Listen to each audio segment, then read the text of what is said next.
Good morning, everyone, and welcome back to the final day of Engage 2020. I hope you have all had a great week. There's been a number of wonderful sessions, content, and curriculum, and we're really excited to talk to you here on the final day of Engage. I hope you're all doing well and safe and sound. My name is Michael Cerami, and I'm Vice President of Strategic Partnerships at CPA.com. I'm sure I know many of you if I could see you, but it's great to talk to you here this morning. And we're really excited to talk to you today about top-level domains, really the evolution of the internet and the domain landscape. Really the goal of today's discussion, it's largely going to be a panel discussion with some really terrific subject matter experts. We're going to help demystify a little bit of the domain world and talk about what's going on in the current environment. And then we'll finalize it by talking a little bit about .cpa, which many of you know we announced at last year's Engage. We'll give you kind of an update in the status on that. So we're really looking forward to talking to you over the next 45 minutes or so. Again, we'll do introductions in just a second. Really the goal for the first part of this discussion is to keep it about the broader landscape as it relates to web domains. Talk about security. Security considerations in today's world are heightened. The current environment that we're in has even exacerbated things. We're going to hear from our experts on kind of what that all means for all of you. And then, like I said, we'll close with some discussion on .cpa and any questions that you may have. So let's go ahead and jump on in. Again, my name is Michael Cerami. I work very closely with a lot of the key providers throughout the technology ecosystem that support the CPA firm landscape and also with firms themselves. So I'm really excited to have the opportunity to moderate this discussion with today's experts. So let's meet our experts. Tom Barrett. Tom is the founder and president of Encirca. He's got a lifelong background in technology and engineering. And Tom, I'm going to ask you just to briefly introduce Encirca to give the audience some context. Thanks, Michael. Hi, everybody. I'm talking to you from Rockport, Massachusetts, just north of Boston. Beautiful day out today. And so Encirca is a ICANN accredited registrar. You're probably familiar with Network Solutions or Register.com or GoDaddy. We're all have the same type of business. Our specialty is to help the registries that want to restrict access to who can get a particular domain name. So you all probably have a .com. Anyone who wants one can get one. As you'll learn later today, .cpa is going to be very limited to licensed CPAs. And because of that, we have to collect some additional data. We need your license credentials, etc. Those need to be verified. And so our specialty is to help registries like .cpa collect that data and make sure that the only folks who are qualified to get a .cpa domain are able to get one. So we'll talk more about that later, but that's it for me. Thank you. Great. Thank you, Tom. And we'll look forward to continuing this discussion. I don't know if our next panelist needs any introduction. I know I thoroughly enjoyed his technology overview earlier in the week, but I'd like to introduce Randy Johnson, who's the founder of Network Management Group, who is clearly one of the leading technology experts throughout the profession supporting CPA firms. But Randy, again, for folks that may not know, give them a little bit more of a background around NMGI. Happy to do that, Michael, and welcome to all of you. And it was such a pleasure preparing to speak with you today, learn new things from Tom and Chris and Michael and the team at CPA.com. It's really good that way. I've been fortunate enough to have a couple of businesses through the years. NMGI supports CPA firms, banks, and healthcare entities from Boston to Honolulu. And we've been doing that for almost 40 years at this point. And as it turns out, I am a partner in K2, and we've been producing CPE in the US and Canada to the tune of about 1,600 sessions through most years, most of them virtual this year. So again, we know we would love to be face-to-face with you and have been with you for a long time. This is my 35th Engage. And wow, I was so looking forward to seeing you all again, but hopefully we'll get that done in the future. And I guess there's one more rule I have, isn't it, Michael? That's right. Always show a picture of the family before I present. In fact, I think when we were setting up today, people heard granddaughter Aurora, who's in the red dress there. My family from New York is here since Broadway is shut down. And this is a fairly recent family picture, but it turns out all of us get together tomorrow afternoon for a little bit of a swim party. We're looking forward to that. That sounds great, Randy. And it's a beautiful family. And I know they're probably enjoying seeing more of you these days because, the travel is definitely down to a minimum. And I think, Randy, the key I know that you're going to bring to today's discussion is you're working day in and day out supporting the technology needs of firms. And so I think what we're really excited about in today's discussion is explaining to folks a little bit more about domains and what's happening in the broader environment, then more specific examples that I know you're seeing regularly and weaving those in. So thanks for being here with us. Yes, sir. And last but not least, Chris Cromer. Chris is the Director of Operations for CPA.com. Chris has really got a wealth of knowledge on all things web, cloud security, data governance. Most pertinent and most relevant to today's discussion is Chris is the product lead for .cpa. So he's been, I'd say, consumed over the last maybe 24 to 36 months with this initiative and with this project. And there's probably nobody who's more immersed in this right now than Chris. So Chris, just welcome to you, and we're really excited you could be here with us today. Thanks, Michael. I'm coming to you from the CPA.com Silicon Valley office today. It's looking like a really nice day here. Really looking forward to today's talk. And although I'm in the Silicon Valley, I don't have a picture of my family to show, but I am a upstate New York native, relocated to the Silicon Valley. So yeah, just looking forward to today's talk. Great, thank you, Chris. Well, super. Let's go ahead and jump on in. We got a lot of content to cover. So, a little bit about the current landscape. Again, the proliferation of the internet. I mean, the internet, I don't know that I'm breaking news here, has just exploded, over the past, 20 years. It's really just remarkable how many people are now connected online and just the power and the capabilities of the web.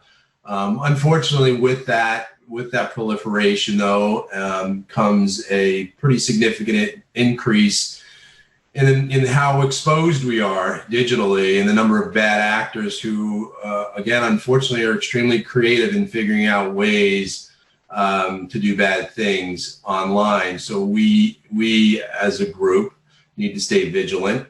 And really, that's a big part of what today's discussion is. But when you really just look at the numbers, almost 40% of the domains in use today are .com. You have over 4.5 billion internet users and over 350 million domains registered. And really the goal here today is to begin to explore those domains outside of .com and really the benefits and the value that they bring to all of you. So before we do that, I thought it'd be really good maybe just to start at a more remedial level and invite Chris just to make sure we level set and all have the same level of understanding. So Chris, the anatomy of a URL, maybe you can kind of break down the different components so people know what we're talking about and referring to when we use some of this language.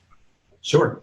Domains are technical, and as such, there's a lot of acronyms, and that makes it just like a second language. So, let's make sure we all speak the same language here.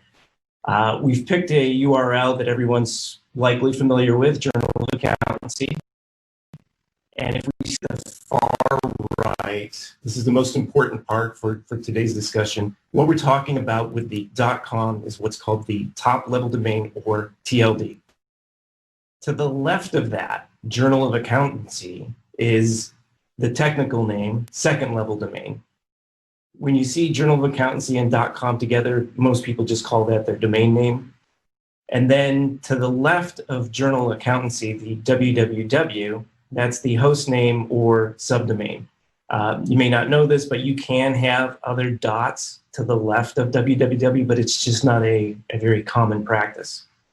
And www is being phased out. It's never been a technical requirement. Most people just use www in front of their URL. I can remember back in the early days, it was required that you had to, well, not required, but everybody was so used to www that everybody just had it. But that's changing, and everybody's just putting in, for example, journalofaccountancy.com now. So that's our level setting of the anatomy of a URL. Great, thanks, Chris. And on cue, landscapers never come before 4 o'clock on a Friday, but they're arriving today as this presentation's happening. So, the joys of virtual. So, pivoting real quick, Tom. So Chris has explained the anatomy of a URL. There's a lot that's been happening in the domain world in the past decade that probably goes largely unnoticed to the folks that dialed in today. So maybe you can give a little bit of a more background on that. Just again, to just bring a little bit more clarity to folks. Absolutely. So, when .com really exploded in 1995 with the emergence of the web browser, there was really only one game in town. That was network solutions. That's where you went to get a .com, .net, .org. If you're from the UK, you went to the Nominet. If you're from Canada, you went to Sierra. But that was it. And so, in order to keep pace with the explosive growth, the U.S. government decided to form an internet governance body that we call ICANN, which is short for Internet Commission for Assigned Names and Numbers. And ICANN had a few remits. One of them was to introduce competition to network solutions. So that's why you have GoDaddy and hundreds of other registrars like Encirca. But also was to introduce competition to .com because it was perceived that the good names in .com were all getting snapped up by speculators, and we needed to enlarge the namespace to handle the growth of the internet. So they started slow. Back in 2001, they had .info, .biz, then they added .pro, .travel, .asia. And then about 2012, they decided to open up the floodgates. They received 1,800 applications for new extensions. Ultimately, as you see here, over 1,200 were approved. There were some duplicate applications in there. And these range from geographic names, .nyc, .boston, .london, to whimsical, .ninja, .xyz, .wtf, to brands, right? .deloitte, .kpmg, .microsoft, .apple. And so the namespace has exploded. As you can see, 1,200. Many of these are focused on very special interest groups. So you may not have heard of the fact of there's a .bank or a .pharmacy because it's not in your particular industry. But this is happening now, and .cpa is part of this trend. Thanks, Tom. And I know there's others that maybe have emerged that you wanted to talk a little bit about. Right. So what I'd like to talk about is really, and I'll take you back even further than 95, right? Back in the early 90s, I was involved in projects like Prodigy and CompuServe, and that was it for online services. And then when America Online or AOL came online, everyone got really excited about having an AOL email address because it was a brand. It was seen as cool. It was state of the art. Well, every one of these extensions is a brand. Your .com is a brand. If you're using Comcast or Gmail for your email address, those are brands that signal something to the recipient of that email. So all of these new extensions that we're talking about are brands, and they say something about you if you're using it. They say something to the consumer when they see it via a search engine. And so, as I mentioned, there's things .brands, which are .chase or .vanguard. Amazon has 40 different extensions, not only AWS for their cloud service, but .amazon, .book, .author, .kindle. Google has a few dozen that they're also pushing out, .app, .meet, .page. And so every one of these are brands, and the folks behind them are trying to convey what that brand should signal to the public, to the consumers. And so .cpa is a brand, just like .com is a brand. And it means something if you see an address ending in .cpa versus .com. In particular, I'm sorry, go ahead. Go ahead, Tom. No, finish that thought. Yeah, so in particular, we're talking about the level of security, trust that you can signal from that particular brand extension. So, as I mentioned earlier, there are some very specialized extensions that restrict who can get a domain name in their extension. So, if you go to GoDaddy, you cannot get a .bank name because they haven't added the extra requirements that the banking industry would like to see in terms of vetting registration for these names. So, for example, for .bank, there's a very few set of resellers like Encirca. You have to go through a vetting process to prove that you're a financial institution in good standing. So you're not going to see, for example, River.bank or Sperm.bank, right? Obviously, those sort of whimsical names would not exist. And they also have a high level of security requirements as well when they activate their name. And this is their brand. And so they want to convey that if you see a bank website or domain name ending in .com, it simply doesn't have the same level of trust and security that you can get from a .bank. So it's part of the brand. Sorry. Go ahead, Mike. I think one of the big distinctions, right, that you're making too is that just because you have a unique extension, meaning a non.com extension, doesn't mean it's restricted. It may be restricted, correct? That is correct. There are certainly extensions. So, for example, there's a company running .doctor, and you would hope that would be for medical doctors, but it's not. So the landscapers are allowed to get a .doctor. So as you can imagine, it doesn't have the same level of trust that you would expect if people are looking for medical doctors. And how is that governed in any way? Like how would the average consumer know? Right. Obviously, people are going to take a leap that not anyone could just hit doctor after their name. But is there any way for the general public to be aware of that? Or no? So I'll pick on things like .bank, where we are very active. So there are 5,000, for example, 5,000 community banks here in the U.S. and obviously thousands more worldwide that are eligible for a .bank. And so they are educating their customers and their employees that a .bank is a more secure form of communicating and doing your online banking. And so, as you know, phishing attacks, cyber attacks are prevalent, especially with a .com.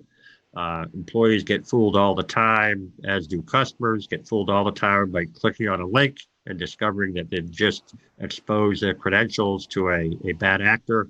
And so the banking industry are heavily educating their consumers that .bank is more secure than a .com site. The most interesting example here is .pharmacy. So as you can imagine, this is run by the National Boards of Pharmacy here in the U.S., and they are trying to combat illegal drug trafficking online, illegal pharmacies. Mm-hmm. And so what they have done is they have convinced the search engines, Google and Bing, that there should be no advertising for online pharmacies unless they have a .pharmacy domain name, flat out. And so Google and Bing and the other search engines have agreed that they will not sell advertising for an online pharmacy unless it ends in a .pharmacy. And so that's a very, probably the most advanced example of how the search engines are now trying to help the consumers in making sure they don't get directed to a bad actor on the internet. And would you say, Tom, and then we can move on, is this you see this as maybe a broader trend happening over time? These are a way, to just, better enforcement of sensitive things. Right. So like anything, building a brand takes time, right? So all of these registries are building a brand and communicating to the industry, to their customers, to the public, what that brand stands for. And search engines are also catching on as well. And they want to deliver the best user experience that they can to consumers. And so we see them over time starting to give preference in terms of rankings to the websites that they think are more trustworthy for the particular consumer.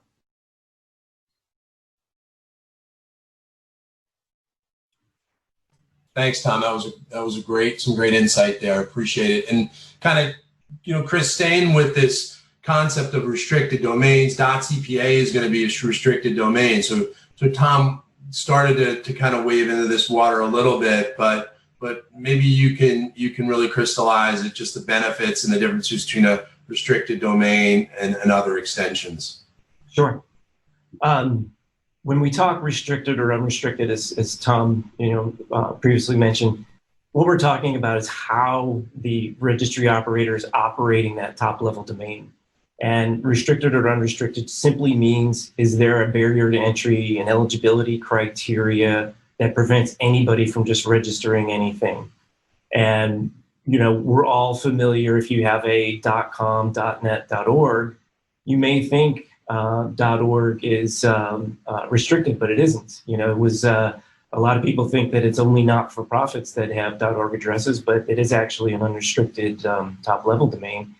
And in unrestricted top-level domains, you end up with cyber squatters, cyber criminals, because there's no restrictions. Anybody can register anything. There's no criteria, no oversight. So restricted top-level domains are really gaining in popularity, as we saw on the last slide, banking community, lawyers, pharmacists, and now CPAs. So by putting in that one simple act of simply putting in this eligibility criteria and making it restricted has a lot of benefits. So on our slide here on the right, we've listed out those benefits, and the biggest one, the two biggest ones really are the cyber squatters and the cyber criminals. By putting in that eligibility so that only licensed CPA firms or licensed CPAs can actually have or use a .cpa domain, you eliminate cyber squatters, right? So people can't come in and just, you have all these domain investors that, use software to buy up hundreds of names or thousands of names per second, and then try to sell them back to you at a great markup. You won't have any of that. Cyber criminals as well. We are, as a restricted TLD, we are required by ICANN to also monitor for malware and other malicious activity. So our registry provider does that for us. They're looking for malware, phishing. They're doing it at the very lowest layers, the DNS requests, and they're looking for this activity on your behalf and blocking it. Now, that doesn't mean you don't have to, put any effort into security. It just means that you're getting extra security for free by going with a generic top-level domain and one that's restricted. So all of this ends up, really improving your brand.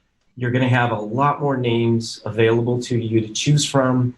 .com has been, a sore for a long time. There's no 2, 3, 4-letter names left. All the best names are gone. So here you now have an opportunity with .cpa. You get, this restricted TLD with all these benefits and lots of names available.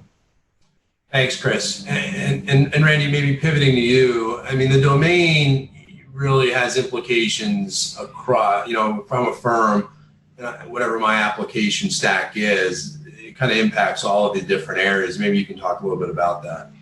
Yeah, Michael, that's absolutely right. And in fact, as I've listened to you, Tom, and Chris, and I'm thinking I'm lucky enough to have a 3-letter top-level domain and a 4-letter top-level domain, but those are pretty rare. And didn't realize, Tom, how much our domain expertise crossed over, because I'm on the board of directors for community bank core processing group. And we've been using the .banks, and same way with pharmaceuticals. As it turns out, been associated with the American Pharmaceutical Association and the pharmacies that way. So it was one of those odd things. Now, conceptually, friends, this diagram helps you understand the relationship, because as Chris just laid out, the security risks and the branding benefits are really super here. And if you've got a top level domain and you get this extra monitoring, you're building on a much stronger base. And what happens then is you can wrap your IT applications around that. So for example, maybe email and video conferencing, because now you have that top level domain that can't be spoofed easily. And Chris will talk to you more about that here in just a little bit. The other thing that happens though is your websites and your portals and your remote accesses all have the branding, much like Tom just laid out with the banking community. And as it turns out, that trusted brand capability with your client portals, I think will have more value over time. And then finally, we can build our entire security wrapper around all of this, where you can actually do your IT governance and your data governance and really do a better job of handling your fiduciary responsibility with your client data. So to me, this is almost a perfect building block scenario. But you've got to start with a restricted domain to get some of these benefits. Thank you, Randy. And Chris, kind of, maybe just finish the thought about, how these extensions give you a little bit more flexibility as it relates to branding and positioning. Sure. Domain names are so impactful on your brand. With every email that a client sends you, every time they visit your website, your domain name, your brand is being used. So what we put together here for you are some real world examples of businesses in other industries that have changed their brand to use the new generic top level domains, and gives you a really good sense of the improvement here. So let's just go through these really quick, starting with the law. Previously they had bftlaw.com. They've moved the law part of it, which was part of their actual second level domain. They moved that now to the top level domain. It shortened the URL. So now you have bft.law. It's shorter. It's indicative of their industry affiliation. Much better brand.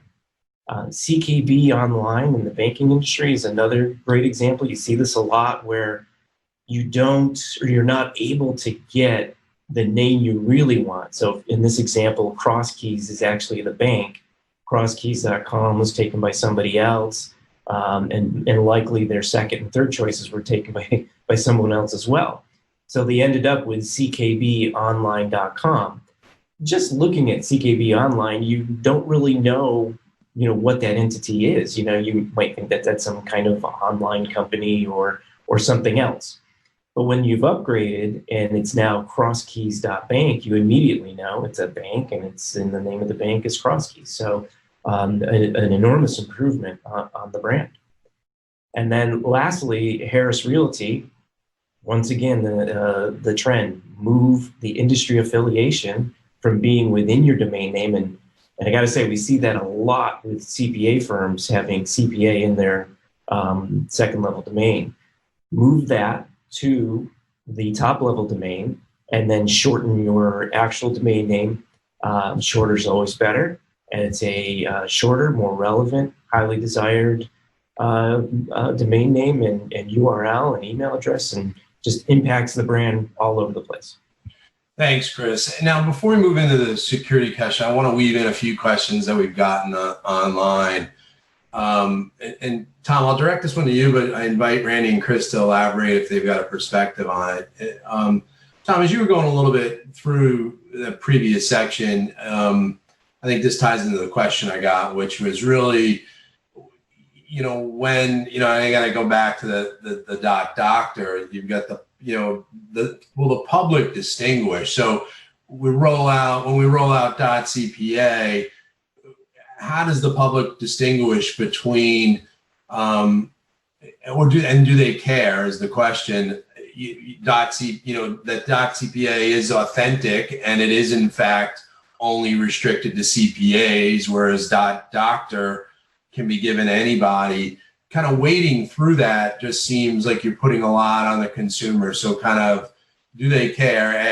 And I think in the security section, we can speak more to should they care, but also just about kind of how that misleads. And so if people don't, I guess, have a lot of stock on which ones are governed and enforced, it just probably makes it harder on those that do. But I don't know if what your thinking is on that.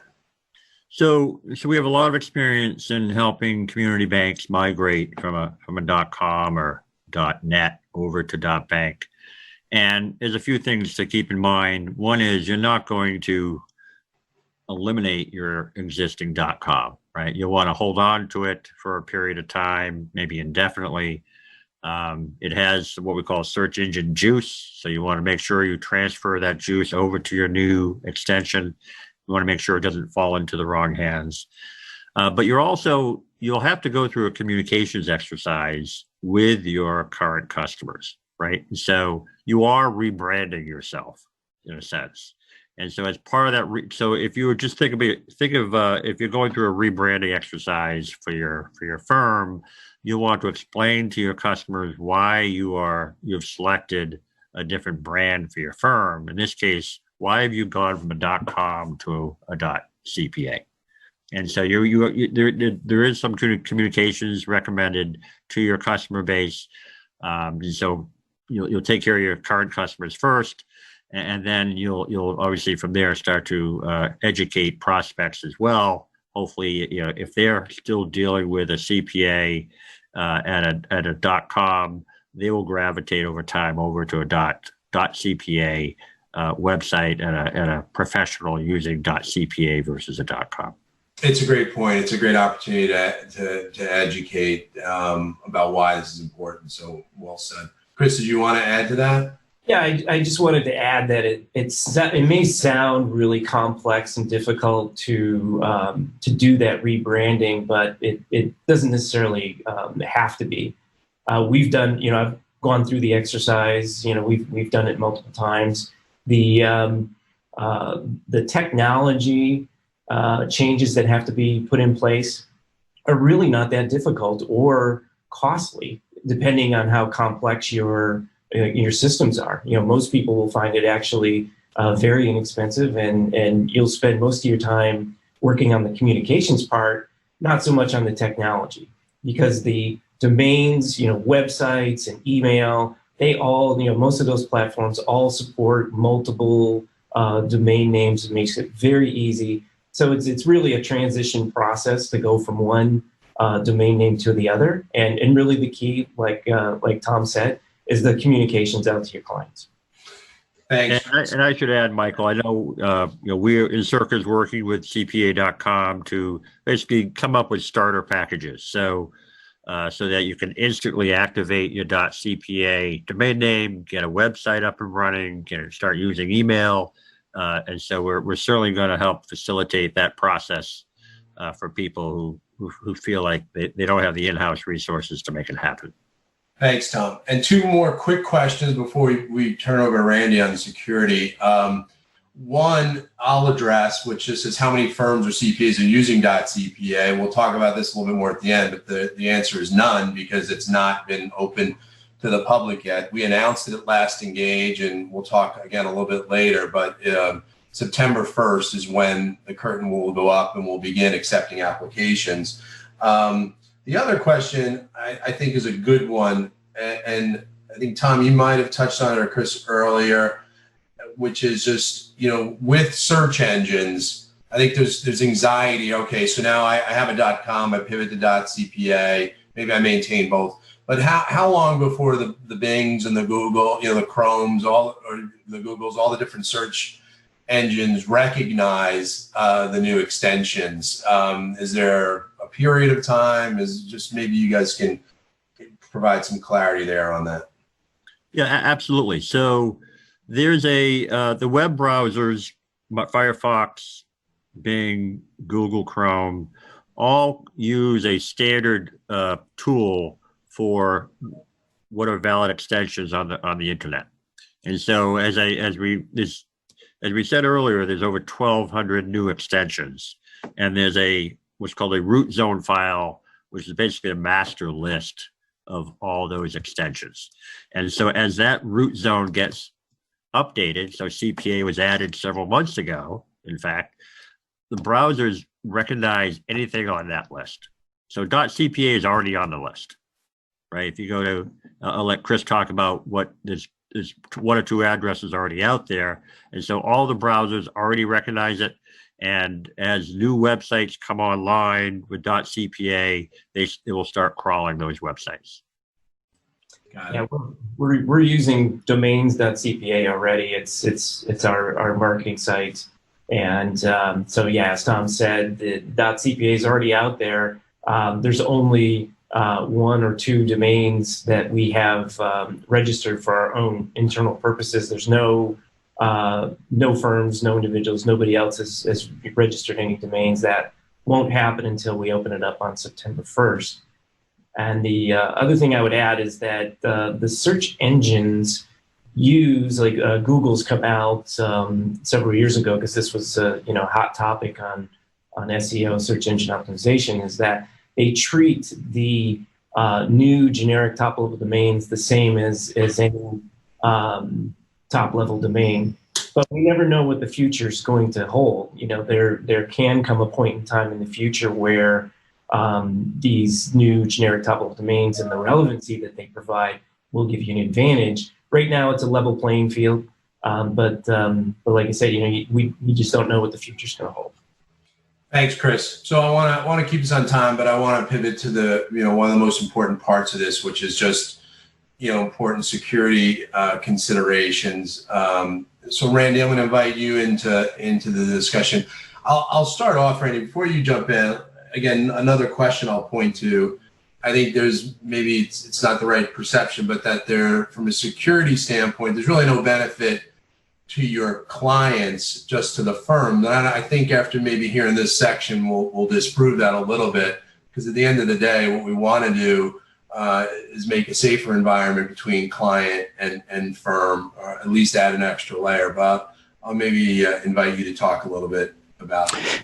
Yeah, very good, Michael. Thank you. And this is fairly straightforward. Again, we don't want to get too technical with you on this, but the fact of the matter is that the top-level domains, in my mind, should improve trust, should improve branding, and should improve security. So in this section, we just want to identify a few of the security issues. As we've already pointed out, a few of your tools will be more secure because you've got the restricted domain. And so if we can get this used throughout your organization, that's better. I've been watching the questions about, hey, I've got an RA business. Will the wealth management business use the same? Should we forward the domains? We'll try to handle those. But the attacks we're worried about are the phishing, the malware, the ransomware, and the imitator domains. And you may have been on the periphery of some of these type of attacks, but unfortunately, a firm in North Carolina yesterday had an imitator domain attack, and that's actually what I was dealing with before today's session. And it's one of those, they're increasing. The sophistication of the attacks is increasing, and as we try to handle this or get a handle around this, not only do you have your registrars working on this, but your IT teams have to as well. So if we could maybe look at the next slide on this one, Michael, the operating environment has really become conducive to increased threats. And if you think with COVID-19, how people learned that they could work from home and that they could shop from home and bank from home and so forth, I think a lot of these habits will persist in this new normal, whatever it becomes. But there were increased attacks to the tune of minimum that I read was 30%, maximum I read was 300% during this work at home or stay at home period. And we frankly did not have as much security in most of our home setups. So, Just to chime in there, Randy, yes, sir. as part of in our industry, we actually I'm a part of the industry in terms of the registrars and registries that kind of operate the backbone of the internet, and they have seen an explosion in attacks from compared to a year ago. And so there's a lot bad actors that definitely have ramped up their activity. But I'll also tell you that our industry has seen a surge in sales as well. And so because people are working from home, shopping from home, banking from home, they are now doing everything they used to do face to face. They're not going to a bank branch. They're not going to the grocery store. And so more and more businesses are realizing that if they want to stay in business in this environment, they need to have an online presence if they don't already have one. If they do have one, they need to upgrade that presence because this is now their primary front door for their customers and new customers going forward. Thanks, Tom. Tom, that makes beautiful sense because, many of us couldn't get our hair cut during COVID-19, and my barber, launched a site, and I'd talked to him about it for 2.5 years beforehand. It was like, I finally had to do it because I had to be able to schedule appointments. And see, if you think historically with me for a minute, the old attacks like Crypto Wall, Crypto Locker, they're very unsophisticated compared to the new attacks like Sadunakabi and Ryuk and so forth. And what I'd like to say is the bad actors are getting better, faster than the good actors are at protecting this stuff. So the ransomware market with ransomware as a service is so bloody sophisticated, it makes your head swim. And I would caution you that even hosting companies where you might be saying, hey, I'm using a cloud hosting vendor and they're taking care of it. No, as a matter of fact, just look at some of the most recent breaches announced this week, for example, was Blackbot. And if you just look back with us for the last 18 months, the number of hosting companies that have had intrusions and been taken down from ransomware are very high. Remember, we want you to have training programs for your teams on ransomware avoidance. And again, I think we've had other sessions on how that works. So the number of attacks has changed, but if you don't mind heading the next slide there, Michael, we can also just say that this trend, while most certainly will continue, we actually have some other things coming down the pike at us. And some of these trends are leading us to understand that ransomware is now a threat to all businesses and governments and healthcare providers. And I read 3 to 5 of these attacks every day. I actually have a source where I review the attacks of the day, and I have people on my teams that watch the attacks that are being reported today. And, just to give you a little bit of numbers behind this, that in 2019, there were almost 1,000 governmental agencies, educational establishments, and healthcare providers attacked this way, including 113 state and municipal governments, 764 healthcare providers, and 89 colleges, universities, and school districts impacting 1,200 schools. See, the bad actors are going after everywhere, and it's on the rise everywhere, as Tom just pointed out, too. I cited a few Canadian municipalities because I know many of our attendees here at Engage are from Canada, and that Carbon Black's survey showed that 88% of Canadian organizations had some sort of a breach, with ransomware being the source of 14% of those. So numbers, and they are so large, it's hard for us to wrap our heads around them. But it is everywhere, and I don't see an end in sight on this.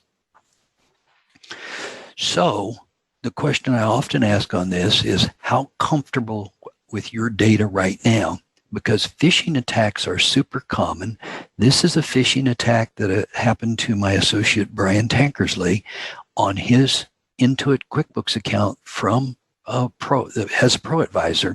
And the bad guys now know when the renewals are going to occur, and they will often do phishing attacks anywhere from 2 to 4 weeks in advance. And they'll do these types of attacks where they substitute or pose as somebody else. And this is very common, but we've got another attack that's just as common, I think, if we look at the next area.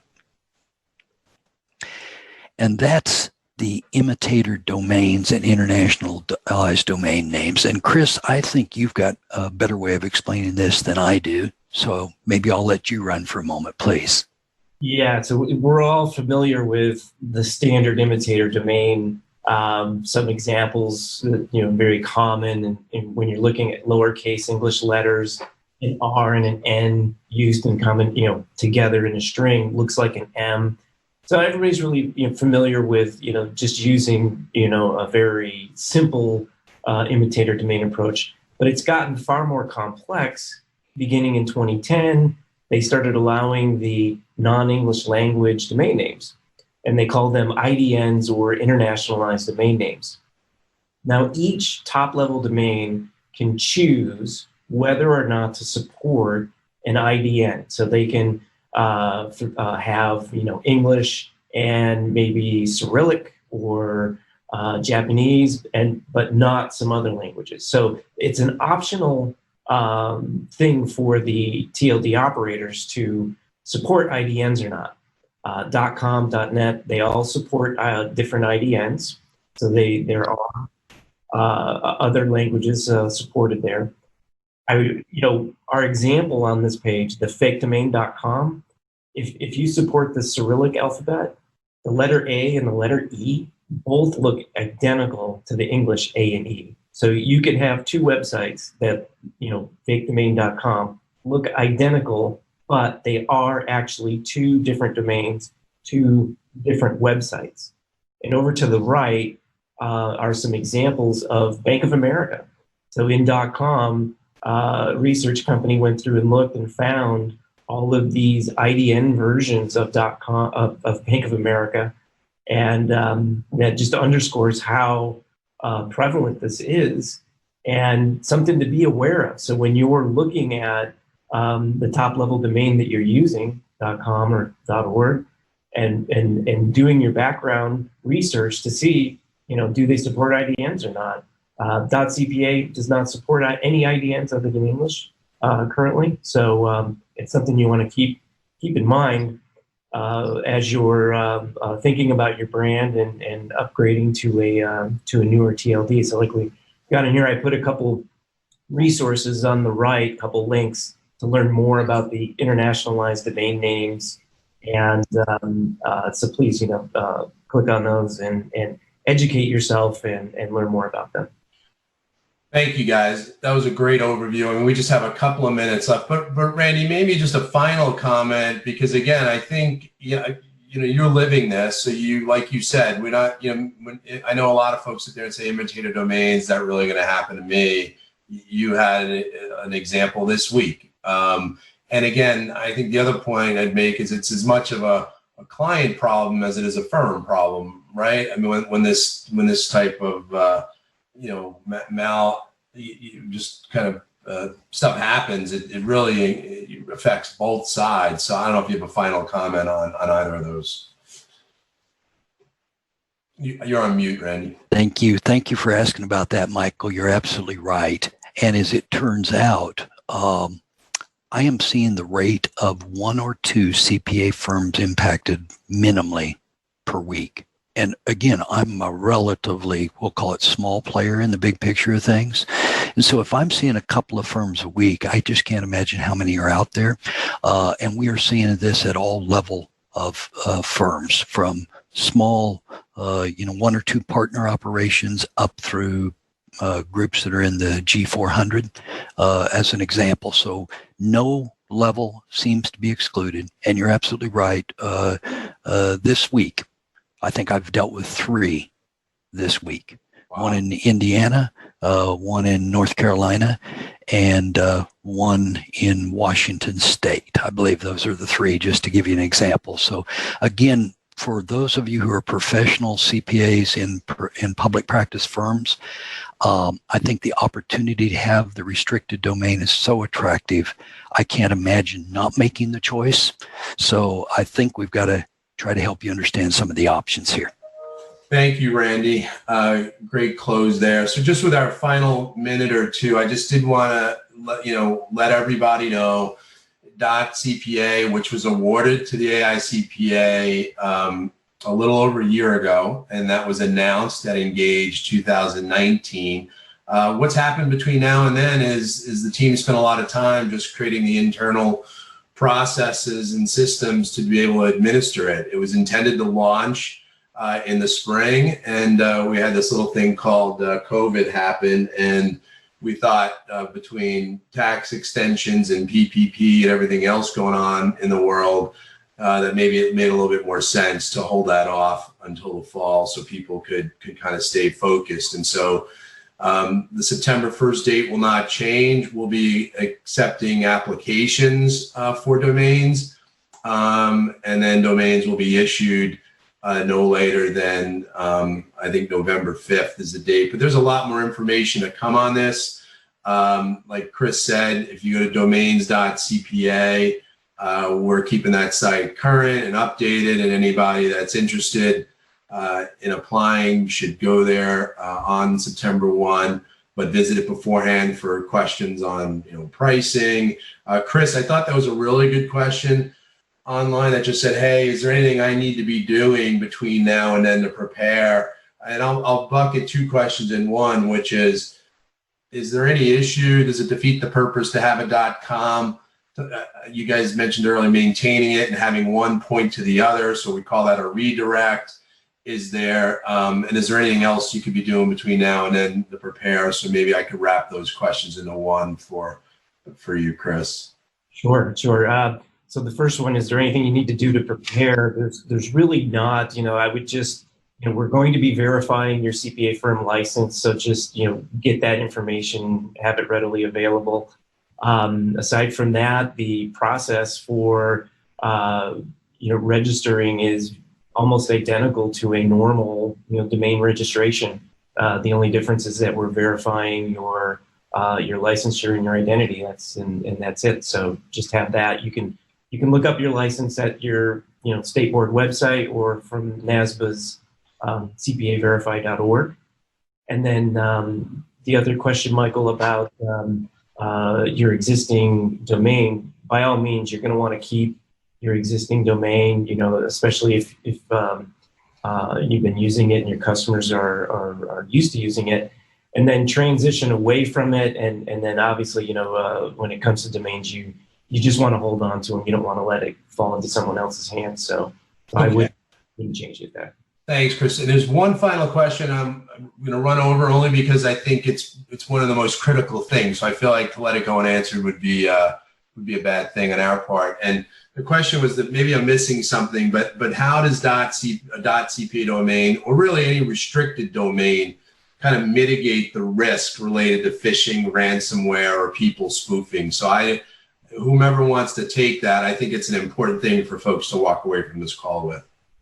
So I can talk about that a little bit. So and I'll use .bank as an example.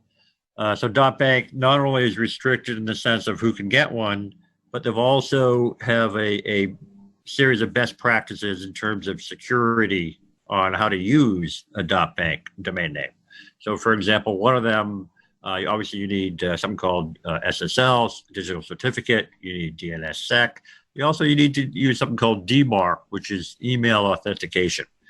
And what email authentication does, it tells the email providers out there like Gmail or Hotmail that when they see an email going to one of their customers, call it a consumer, and it purports to be from a firm, they actually have a way to say, well, is this incoming email, is it from an IP address actually from that firm?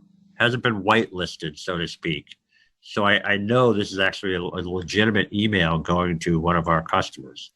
And so that's an example of how phishing is being stopped in .bank, because they're all using this DMARC technology in order to make sure that Gmail, AOL, etc.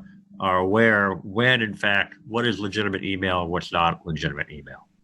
And so it's currently being optional for .cpa, but certainly we plan to publish some best practices on how to make sure that you're operating .cpa in a secure manner.